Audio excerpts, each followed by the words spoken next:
Welcome back to another episode of Stand on Guard. I'm your host, David Creighton. I'm broadcasting to you live from Ottawa, and we've got a great show ahead of you today. Can't wait.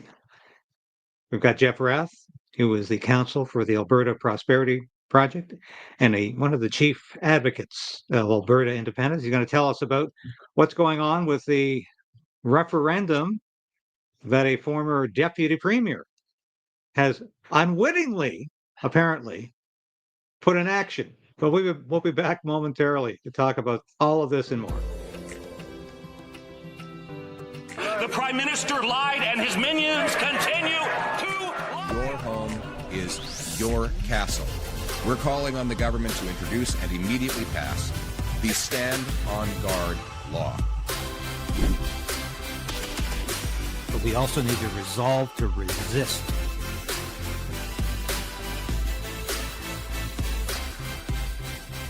Okay. We'll do it live. Okay. No. We'll do it live. I'll write it and we'll do it live.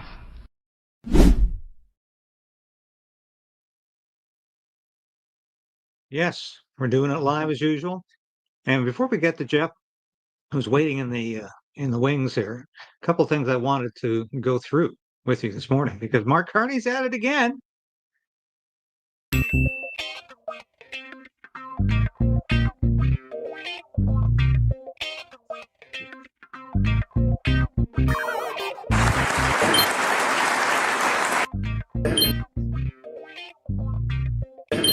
Done. Really a lot done. In fact, UK we signed a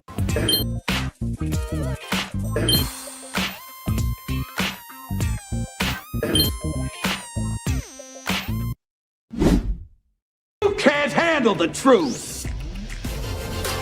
Resolve to resist.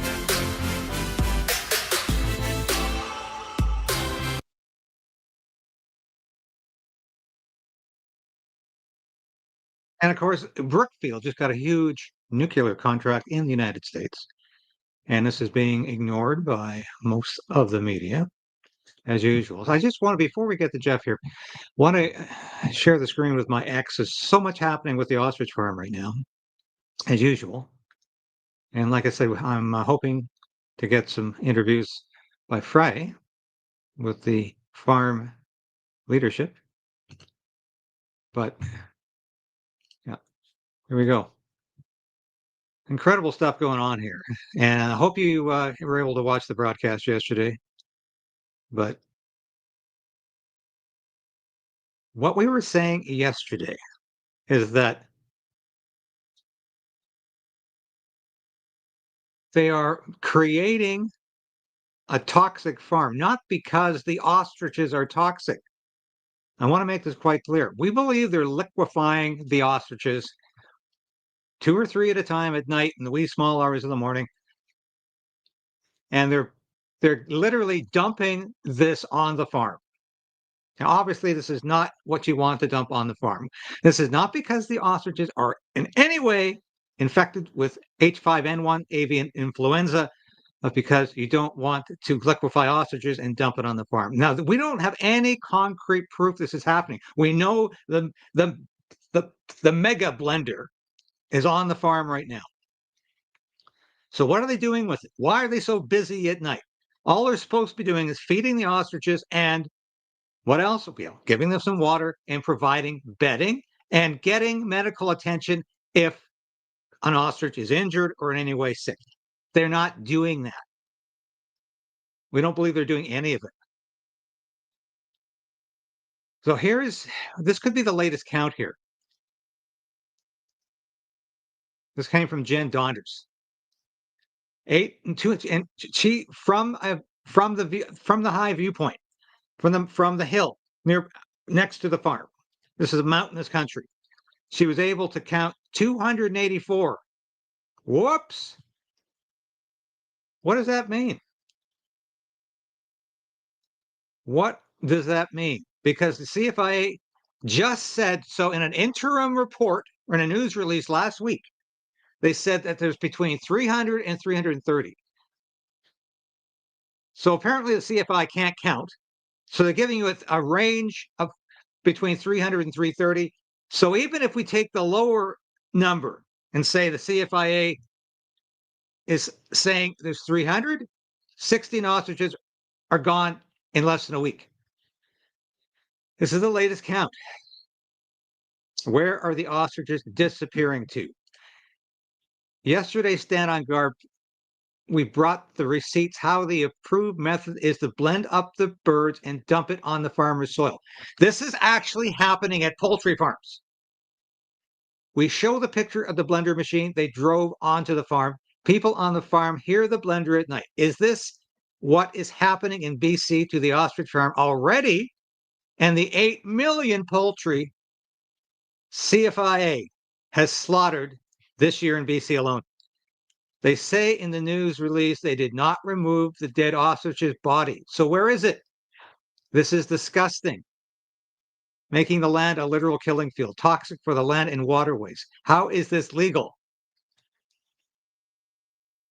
And it's just, there is the evidence is mounting that there is something going on here that is in direct contravention to the order of the Supreme Court of Canada, which stayed the call. Hoping to get some comment on this today from Katie.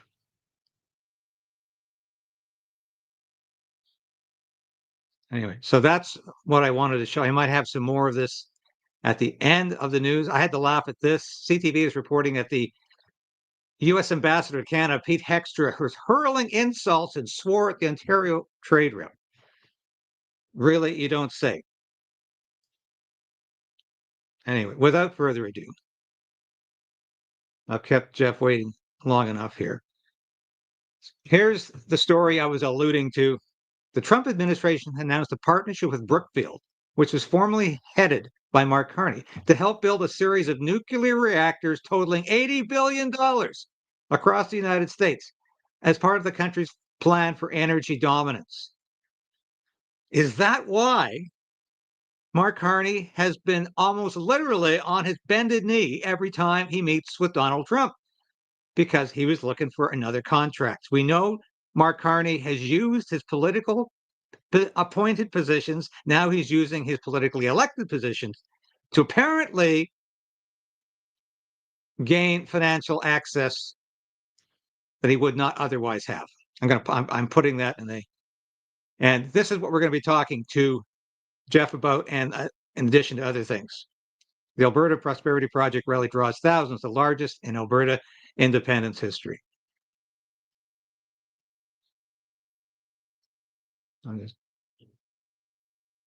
Just checking here. Okay, without further ado,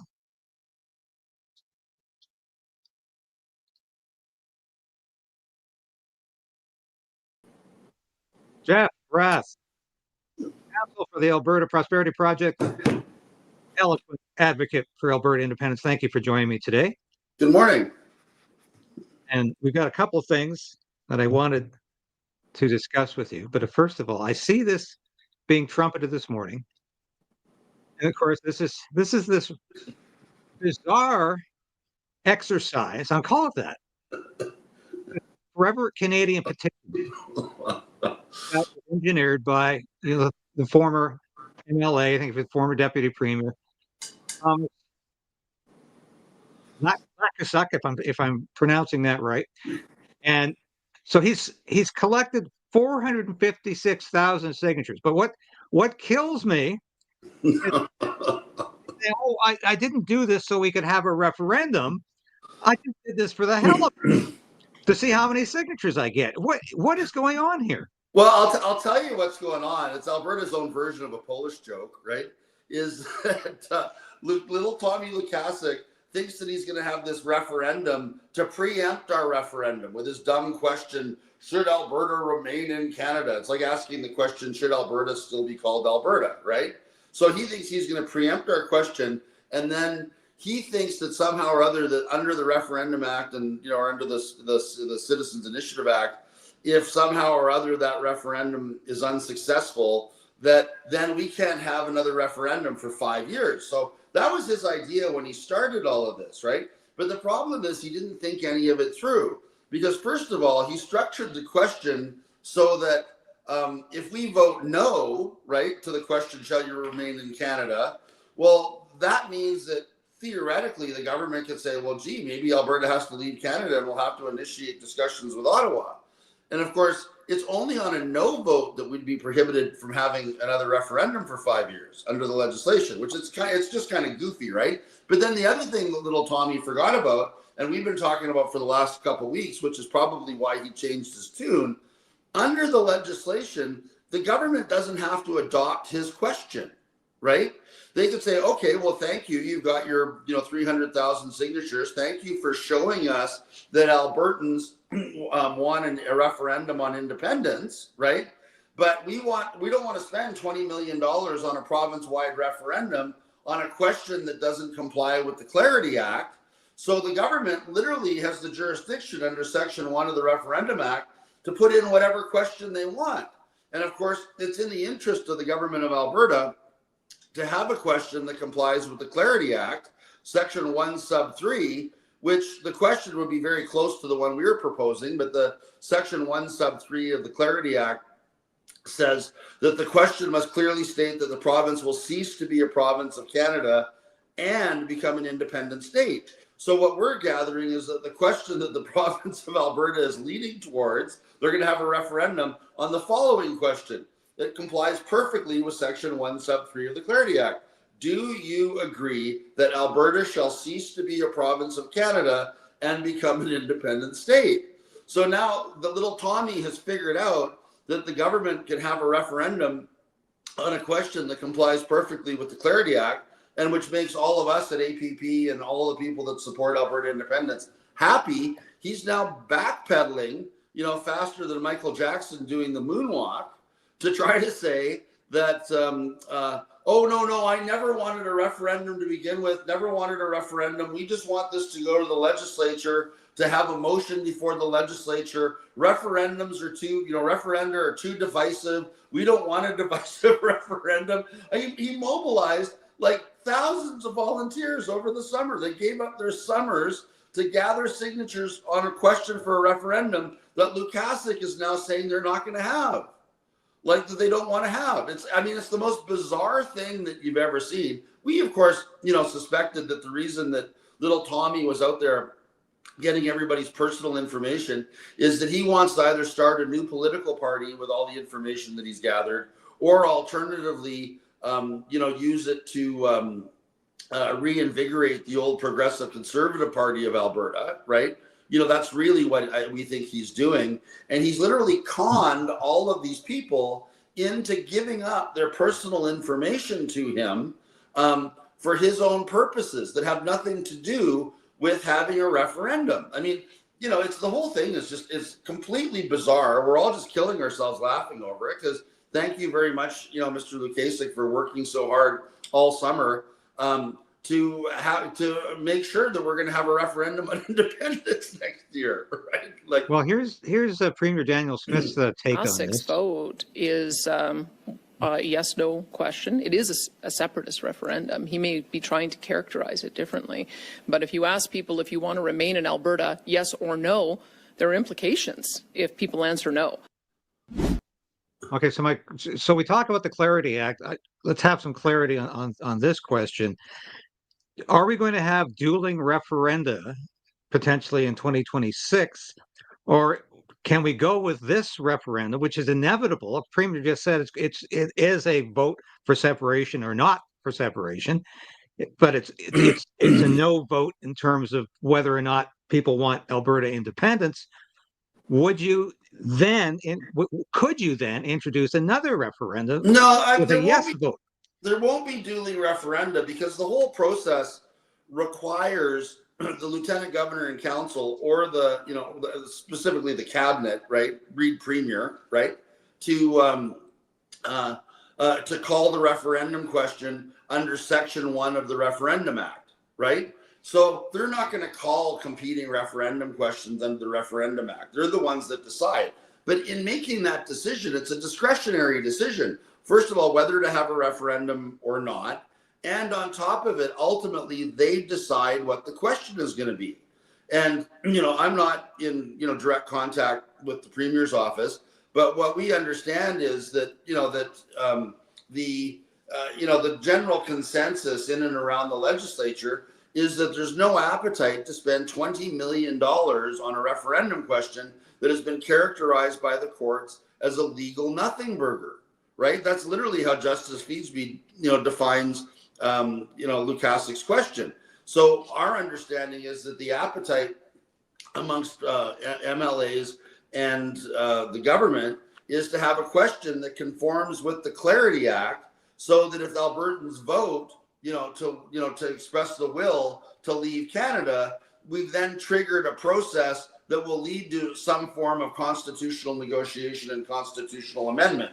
I mean, the way that, Lukasik's question was formulated, and it was done deliberately, right? I mean, these people deliberately formulated that question so that it wouldn't comply with the Clarity Act. What does remain in Canada mean? I mean, like, even if we vote ourselves out of Canada, right, we would technically remain in Canada geographically, right? It's a dumb question, right? It's not a clear question, doesn't comply with the Clarity Act. It was designed from the outset to be ambiguous, right? And, that's why I believe that the government is now going to go, well, we have 465,000 Albertans that have expressed a desire to have a referendum on separation. Let's have a real one, not a phony one. So that's Okay, the road we're on now. Okay, so you don't think this referendum is going to proceed? People will never be asked this question, but they will be asked. Lukasik doesn't even want it to proceed. That was the funny thing yesterday. I mean, he was actually tweeting yesterday that that it's too divisive and he doesn't want it to go forward, and we can't have a referendum on this because it's it will it'll split the province. All that Jason Kenney garbage, right, is where Lukasik is at now, right? So, but again, the only reason he's there here, I'll just pull it up on my phone, see if your readers can read it. I don't know if they can read. They can't read that off the screen on my phone, I guess. But you turn it on an angle a bit. Yes, we can. There we go. Yeah, little Tommy Lukasik thinks that they just want it to go to the legislature, not to the people, right? So what does that tell the 465,000 people that they conned into signing that petition? They weren't being told. They weren't being told that this was a referendum or that just to have a question, or this was they're just giving their signatures because they want a vote put to the parliament. I mean, you can't probably read this either. Hang on, but let me see if I can bring it up. Oh no, it's not showing. But anyway. The long and the short of it is what I was pulling up there was his application for a referendum to the Elections Alberta. It says, therefore, we request a referendum. It says it twice. We request a referendum on the following question. So they've lied to Elections Alberta. They've lied to the citizens of Alberta. I've been saying from day one that, everything Lukasik does is just a complete con job. All the way through from him selling Sharia mortgages and wanting to have Sharia law brought to Alberta, through to this silly referendum question of his. Everything he does is a con, right? But here we are. I mean, they've got all these signatures now, and he's claiming that they don't want a referendum. It's because, of course, we're gleeful now because we're going, thanks for doing all the hard work for us, Tommy. We're going to have a referendum, right? So it's the old don't throw me in that briar patch situation, and So will Albertans get a referendum in 2026? A referendum on independence? Will they get? Well, I think the government now, Lukasik has put them in a box. They have no choice. I mean, Danielle has rightly characterized Lukasik's question as a separatist referendum. How does Danielle Smith ignore the will of 465,000 Albertans? That being said, I mean, we know that a lot of those signatures are phony and fraudulent. I mean, we have reports that they were going into old folks' homes and telling these poor old folks, in seniors care that, they're going to lose their pensions. If they don't sign this petition, they're going to become Americans. They weren't verifying ID. Like, I'm getting texts and posts on X and people telling me that they went to 10 different locations and signed the petition 10 different times because they want to have a referendum on independence. We know that there's people, that have reached out and told us that they've been gleefully, every chance they get, signing the petition with phony names. So I don't know how many, at the end of the day, how many of those signatures are real or, were not obtained by fraud, right? But, I guess that's for Elections Alberta to sort out now.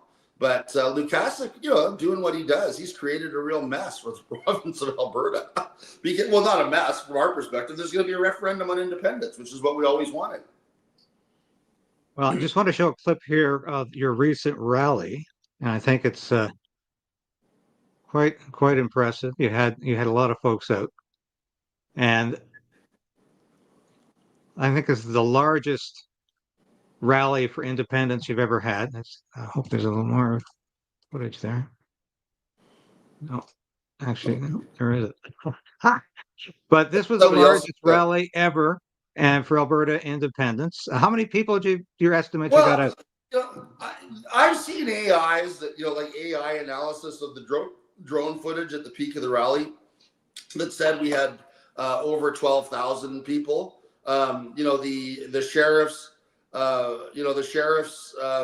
estimated 7,000. There's been various estimates, but in any event, it was the largest independence rally in the history of Alberta. And I'm telling you, there were over 50,000 people. I think over 60,000 people streaming it live online in Alberta. So add that to 12, we had over 72,000 people participating either in person or virtually. And then since then, I don't know how many hundreds of thousands or millions of streams the various speeches and clips from that rally have had. It's certainly gone viral across the province and has once again reinvigorated the discussion in and around Alberta dinner tables about how could we not be better off with excess fiscal capacity surplus of $50 billion a year. I mean, it's just completely unthinkable that that the province of Alberta would not be better off. Once we could keep an additional keep the entire $70 billion a year that we send to Ottawa in the province of Alberta to be spent in the province of Alberta.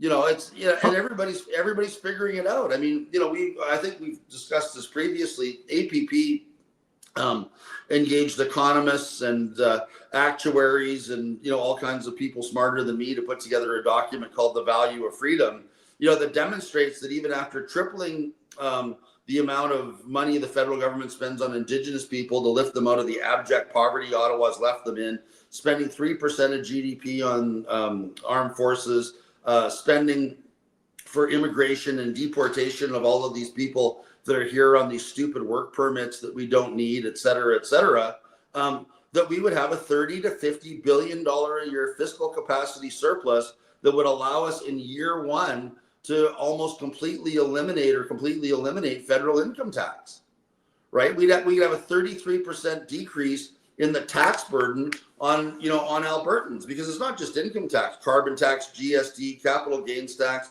federal corporate tax, all of these taxes that are levied by Ottawa on Albertans. We keep all that money in Alberta. We could almost, we could eliminate federal income tax in the province. So for every working Albertan, whether you're a teacher, whether you're a police officer, whether you're a fireman, nurse, whatever it is, you can see a 33% increase in your family's take-home pay and disposable income in 1 year following independence. And people get it. I mean, people understand the benefits of independence. So all these fear mongers, oh, you're going to lose your pension, you're going to blah, blah, lose your passport, all this crap that isn't true, right? They don't have anything to sell us, right? And even Carney and Danielle are trying to, we'll give you an extra pipeline, or we'll give you this, or we'll give you that. There's nothing that Carney can give Alberta that's more valuable than independence. Because, I mean, right now, we can't attract any foreign capital into this province because everybody's going like, why would we invest in Alberta? Every time we put money into Alberta, a communist Chinese adjacent government in Ottawa comes up with some stupid scheme to kick us in the teeth and steal all of our money, right? So that's the issue, right? Nobody wants to invest in Alberta, not because of Alberta and not because of the fundamentals of the Alberta economy. They don't want to invest in Alberta because of Ottawa. I mean, we get rid of Ottawa, turn Alberta into the lowest taxed, lowest regulatory burdened regime in North America. Capital will be flooding into Alberta. I find it interesting, Jeff, that President Donald Trump doesn't want to talk to Mark Carney for an indefinite period of time. He's had it with Mark Carney. He's had it even more so with Ontario Premier Doug Ford, who I think can't stand. There's a visceral dislike of Doug Ford. So, but you, of course, as we discussed the last time, you and your team met with Donald Trump's chief advisors at the cabinet level. And I think they would meet with you again. But what does that tell you? I was on the phone with them yesterday, David. Yeah. Right? Like, we're in regular, we have better contacts with the Trump administration right now than Carney does. Like, that's what I find so amusing about all of this going forward, right? Like, we're in regular contact with very senior members of the Trump administration on a going forward basis with regard to Alberta independence. And I mean, they fully support it. Well, one thing we've discussed from the very beginning, ever since your first appearance on the show, was that support for independence in Alberta is obviously going up the more faith in Canada declines. And so I just want to show this. This is just another example, I think, of how Carney just doesn't get the fact that he is creating an appetite for independence and separation in Alberta with nonsense like this.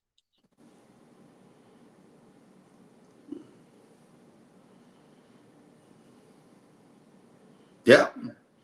No, and if you don't think Albertans, there's 365,000 PAL and RPAL holders in Alberta, right?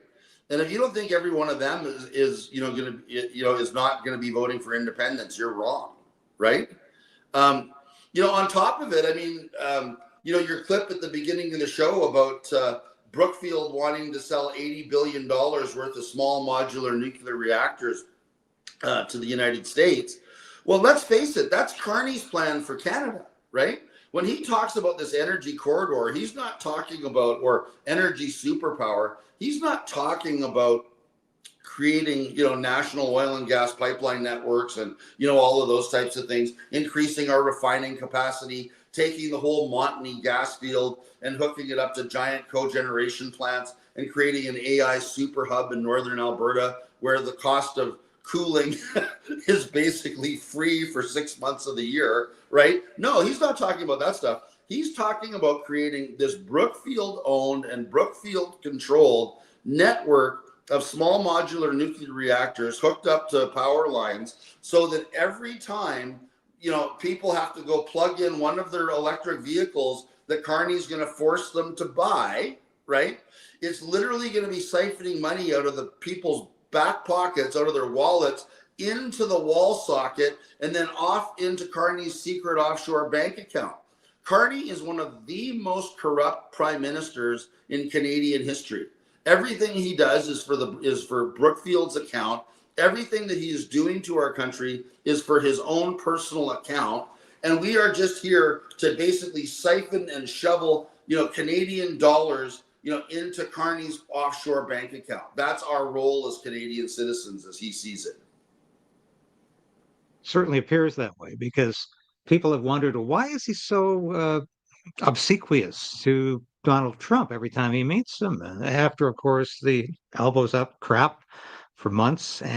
But now, of course, every time he's with Donald Trump, it's like they're in the middle of a business deal. And clearly, this is what Mark Carney, he wanted to get this contract for Brookfield, and it's 103 different conflicts of interest. And finally, the Conservative Party has come up with a wild idea of bringing Carney's chief of staff and bringing the CEO of Brookfield in front of a parliamentary committee to answer some questions. I think it might transpire if the NDP are on side with this, but we don't know where the hell the NDP is thinking or what the NDP is thinking these days. But I think that would be an excellent opportunity to once again demonstrate the corruption of this federal government and how it's just allowed to fester and continue unopposed. And we might actually get, I think, out of this parliamentary committee more ammunition for you than we do for the federal Conservatives. I think it's very possible. What the revelations here. Every time we turn around, Carney seems to find some new way to fuel the Alberta independence movement. I mean, there's absolutely no doubt about the fact that he is the best thing that we have going for us right now. You know, that being said, I don't know how much longer he's going to be there. I mean, I think the NDP, from a political strategy perspective, have to consider the fact that unless they, if they continue just to go along with the Liberals, they will cease to exist as a party. So if there's an opportunity to bring down Carney's government over this budget, if the NDP doesn't do it, they're done nationally, right? And I think we could be having an election here this fall. You know, I mean, we'll see. I might be wrong. I mean, how hard is it to bribe for 4 members of the NDP? I don't know. I guess we'll find out, right? But right. But that's what we're looking at, right? Well, certainly, if Canada is going to continue as a country, and I'm not sure it's going to continue as a country without Alberta, I think a new election is the only chance we have of stopping the surveillance and censorship bills that Carney's pushing right now. And these are going to pass because the NDP is 100% behind surveillance and censorship. There's not a free speech New Democrat on the Hill anymore. I remember Ed Broadbent, for instance. I remember chatting with Ed Broadbent at parliamentary receptions, and he used to praise the Reform Party for its democratic principles and for its commitment to free speech. You won't find a New Democrat on the Hill, and I don't even know it at the constituency level anywhere, who believes in free speech anymore. They believe in big government coming down on us. And this is why I say this country is cooked if these bills go through. But I think once again, there's a silver lining for the Alberta Prosperity Project is that if the country's cooked, well, Alberta can choose not to be cooked. And I think for the people there, that is a lifeline. I would call it a lifeline. Well, think about what's going on. And then I'd also say, you probably, I don't know if you'd met him or not, but I did when I was much, much younger.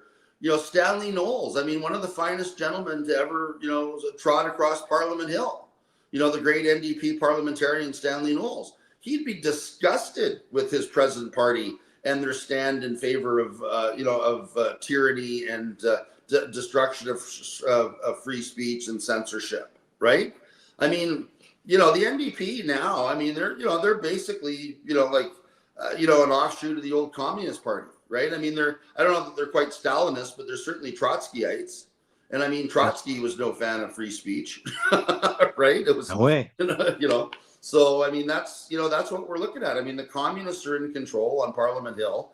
And, and that's one of the big reasons that Alberta wants to get out of Canada. Did you know that this month in Alberta now, our unemployment rate is 9%?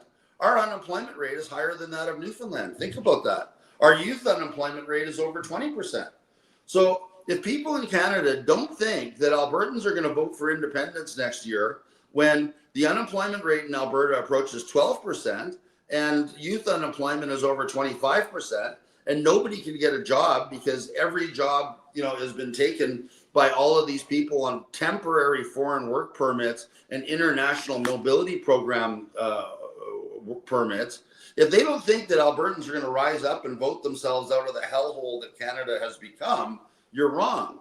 And I feel bad for the people in Ottawa. I mean, if you thought the convoy was bad, wait until an independent Alberta starts giving all these people here on visas $1,500 and a plane ticket to fly to Ottawa. You could have them all back, and then you can resettle them in what's left of Canada, because we don't we don't have classrooms for them. We don't have hospital beds for them. We don't have electricity for them. We don't have water for them. I mean, all of these people have been flooded into our province without any thought whatsoever to the underlying infrastructure that we have here to support them. And Ottawa won't give us any of our goddamn money back in order to help settle these people. One of the big issues in the teacher strike in Alberta right now is the amount of resources being taken up and, in large class sizes with all of these people that are sending their kids to school that don't speak English as a first language, right? Think about that. Yes. So Alberta kids are not getting the education that they have a right to because Carney has flooded our schools with children who don't speak English, and we don't know how to accommodate them. And we don't have the money to accommodate them. Like, this is what Carney and Trudeau have turned Canada into. It's a nightmare. Yeah. I did a story a couple of weeks ago about the Canada pension plan being used by Trudeau and Carney to invest in electric, I think it was more Trudeau, to invest in electric vehicle plants. Of course, it's billions of dollars down the drain. But it's actually been described as a Ponzi scheme because you'll never get back anything near what you put into that CPP plan. And so have you got, do you think that is the case? And have you got a better plan for an Alberta pension plan? Well, yeah, I mean, obviously from an Alberta perspective, there's all kinds of things that you can do that would make a lot more sense than that, including simply investing, in gold, silver, Bitcoin, oil, etc., to create a stable currency that's not based on a fiat currency. And basically take all of the assets of an Alberta pension plan and protect them from all these global fiat currencies that are on the verge of collapse.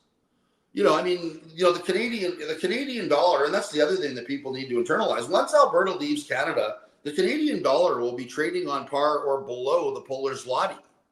I mean, Alberta is what keeps the entire country running, and without Alberta, the Canadian dollar is going to be worthless. And who knows? Maybe that's what Carney wants. They can then repay all the Canadian debt that he's racked up at pennies on the dollar. Who knows? But what's that? I do think that's exactly what he wants to do. Yes, devalue the Canadian dollar to the point of it being worthless. But the scary thing about what's going on is that all of the central banks, and Carney's a central banker, so he belongs to that club. They've all done it in lockstep, right? The Central Bank of Europe, the U.S. Fed, the Bank of England, Bank of Canada. If you watch the arbitrage spreads on currency, you'll see that they've still been trading within very, very narrow ranges, right? Because all of those other central banks have also been devaluing their currency at the same rate. It's like when all the central banks got together to fix the gold market, right? So, gold was going to go through, this is a number of years ago, gold was going to go through $2,000 an ounce. All the central bankers said, we can't have that. We can't have people putting money into gold instead of U.S. treasuries. The entire scam is going to collapse. So they all started taking turns at the end of the trading day, dumping $400, $500, million in gold on the market right at the close of trading day to artificially manipulate the market. If any of us had ever done that, right, we would be jailed for market manipulation. But the central bankers think they can do it whenever they want. So it's, I often say that the big problem in investing in currencies and even gold and silver at times is that it's like going into a casino and betting at tables that are completely rigged. Because anytime the central bankers are afraid that that something's going to happen, they'll just come in and completely manipulate all of the global markets to suit themselves, not caring whatsoever about positions that are being held by small private investors who are actually investing their money on the basis of sound economics, as opposed to all this central bank corruption that we've been subjected to. Where would you say support for Alberta independence is right now? Have you seen any recent polling? Or where would you think it is with all that's happening from the Carney government? My feeling is now that we've got to be we've got to be in the high 40s, right? If not over 50%. I mean, everywhere you go, people are talking about it. And again, it's it's working. It's frontline working people, police, firemen, teachers, nurses. I mean, the union bosses don't like it, and the union bosses, like the United Nurses of Alberta, took out a full-page ad to try to get people, to get all the nurses to sign that stupid Lukasic petition because they claim that independence is going to destroy the Alberta healthcare system. And again, I ask people, like, on what basis are you making those suggestions? Why would healthcare be worse when Alberta can keep the $15 billion a year that it sends to Quebec in Alberta and have that extra money every year to spend on healthcare in Alberta? On what basis is healthcare going to be worse, right? But of course, what the unions and, the union bosses are so afraid of is that they know that one of the things that the people involved in our movement are interested in is to have a new constitution for the province of Alberta that will drastically reduce the size of the bureaucracy, put limits on government debt, reduce the power of public sector unions, and to take them out of the management of public services entirely, because they're too, the nurses union, as an example, and the Alberta Teachers Association have far too much to say about the delivery of education, the delivery of healthcare, and the delivery of services. And those of us that actually care about, constitutional rights, freedom of choice with regard to, what is or isn't injected into our bodies, all those types of things, we don't want those bozos running the show anymore. And that really upsets them because for them, it's all power and control. And we're all about having a constitution with checks and balances that actually respects the rights of the individual. Alberta Premier Daniel Smith used the notwithstanding clause to bring Alberta teachers back to the classroom, where of course they should be. Did you support that? It's a tricky question, right? But I mean, my view is that she wouldn't have needed to do it if, she would amend Alberta labor laws to respect the rights of individuals and say, and pass a bill that says the flip side of freedom of association is freedom not to associate, right? There's over 5,000 teachers that voted in favor of the last contract offer. Why shouldn't they be allowed to, why shouldn't they been allowed to go back to work a week or two ago, right? I think there needs to be a complete revision to labor laws in the province of Alberta. We can't continue to have, the ATA playing politics with the future of children in Alberta. I think, education is an essential service. So, when it comes right down to it, I don't think that Danielle was wrong passing legislation to give teachers a 12% raise, to address some of the class size issues, basically to implement the deal that was struck between, in good faith, between the government and the ATA's bargaining unit, which they then in bad faith went out and they said they agreed to it at the table, but then went out and told the teachers to vote against it. Right? They were just playing games, in other words, right? So I don't see in those circumstances that there's anything wrong with what Danielle's doing. And to characterize, legislating a 12% raise for a bunch of people and telling them, to go back and, and do their jobs and make sure that kids are getting educated. I don't see this as tyranny the way it's being suggested by, people in by people on the left. Yeah, well, they think it's tyranny to take pornographic books out of elementary school. Well, no, that's it. You're trying to stop us from grooming your children. You're a tyrant. Right? Yeah. Let's be real. Well, it's interesting that in the next couple of weeks, we're going to find out whether there's a federal election. I think it's highly probable, but I've been looking at all of the polling is incredibly varied. But for me, it centers upon the support for the NDP. If the support for the NDP is less than it was in the last election, the NDP is not going for it, especially when they're in the middle of a crazy leadership race. And we won't go into that right now. But I think the polling that suggests the NDP could double their seats, and there are a couple of polls suggesting that to me is going to be the determining factor whether or not the NDP votes against the budget. And I think if they do, obviously we're going to have an election. But what amazes me, and I'll I'll end it with this, Jeff, is that Mark Carney really believes, from what I'm hearing behind the scenes, that he can win a majority government because he really thinks he's done a wonderful job since becoming prime minister, even though he's delivered on absolutely nothing that he talked about in the election campaign. He talked about censorship once during the election campaign. And of course, he's already got 3 bills in front of Parliament, and the Online Harms Act is coming back in a couple of weeks if the government's still there. That's what he's delivered on: censorship and surveillance, on gun grabs against farmers, attacking a farm in Alberta because they think they have property rights. I'm sorry, Mark Carney doesn't think so. So to me, it boils down to the NDP deciding whether they need to take that chance about facing political oblivion or doubling their seats, because the polling is that crazy right now. In terms, it's whatever poll you look at. But I think it comes down for that Mark Carney is always a guy who thinks he deserves to win. He deserves a majority because he cannot see his own shortcomings. He cannot admit that he has really been a very ineffective prime minister, whether you like his ideology or not. I hate it, and I know you do too. But I think he's done a piss poor job of being a prime minister in this country. And I don't think he can win a majority government in another election. Worse than that, he's a crook. I mean, he's completely corrupt. I mean, you can't tell me that all of these deals that he's put together on Brookfield's behalf, aren't criminal at the end of the day. I mean, he's deliberately self-dealing every time you turn around. You talk about 103 conflicts of interest. That was 3 months ago. He had 103 conflicts of interest. I mean, I don't even know where we're at anymore in terms of his conflicts of interest, given that everything he does as prime minister is as a shill for Brookfield and entrenching Brookfield deeper and deeper and deeper into the national economy of Canada.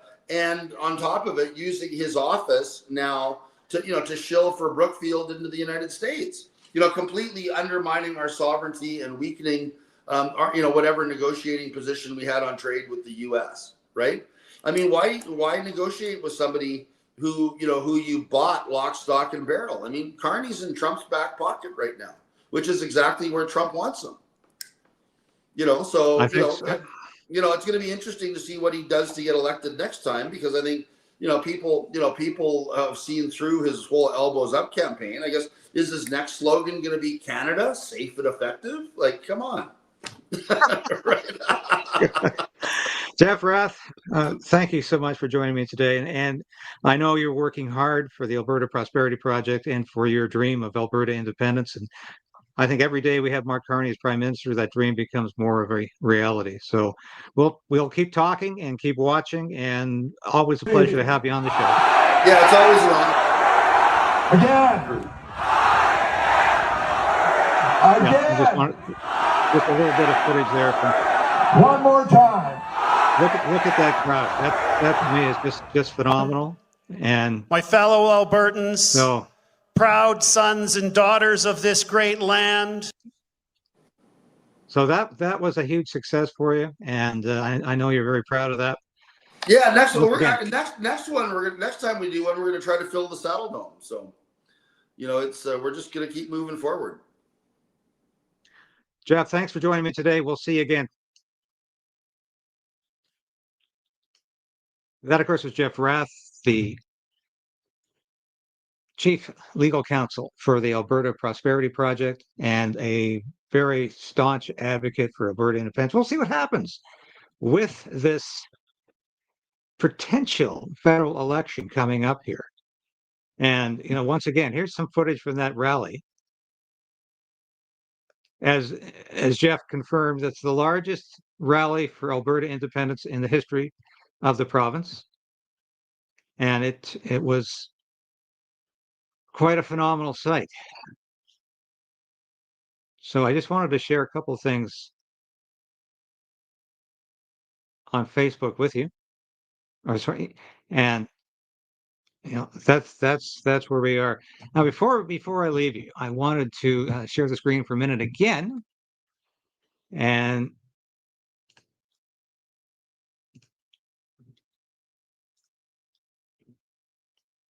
So Katie put this out last night, and she was supposed to have a rally in Kelowna yesterday, and she's saying it didn't happen for the reason she outlines here. But she's looking to do a webinar in the future, and I'm certainly I would love to contribute to that in any way, participate in any way as a moderator. And I think I want to get that out there. I think that would be a great idea. What has to happen in the next 2 weeks, because we can see clearly that the number of ostriches is declining on the farm. What has to happen in the next couple of weeks is, I believe, a civil lawsuit against the CFIA to get them off the land, and continued polarization of people who understand this is an evil way of dealing with farmers and private property, and those who continue to cling to the mythology that government institutions are really on our side. They're not anymore. So, and once again, take my hat off to Scott Anderson, a member of Parliament for Vernon Lake Country, Monashee, which of course where the farm is located. He has been doing a great job to get the word out. And as is Katie and her mother Karen Esperson and Dave Belinsky, they've all been working hard. But what is truly horrifying here is that the number of ostriches does seem to be declining on a daily basis, with no explanation, my friends, from the CFIA or the RCMP. So we'll be back again tomorrow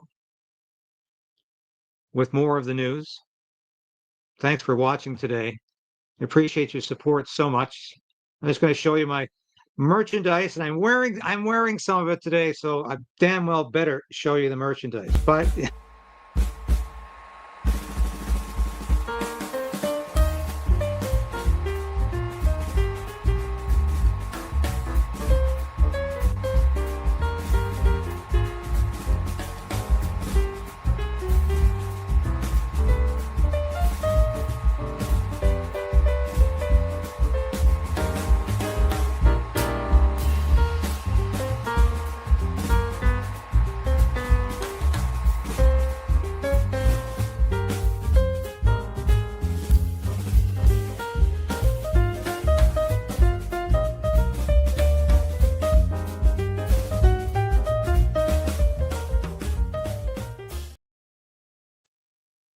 have a look at the store. I think we've got some great stuff for sale there. And we're continuing to add to that store with stickers, hats, t-shirts, hoodies, coffee cups. And we're going to be expanding further than that in the new year. So thank you for watching today. I've been broadcasting to you all live from Ottawa. This has been David Krayden, and this has been Stand on Guard on the Krayden's Right channel. Thank you so much for watching. We'll see you again, every one of you, tomorrow.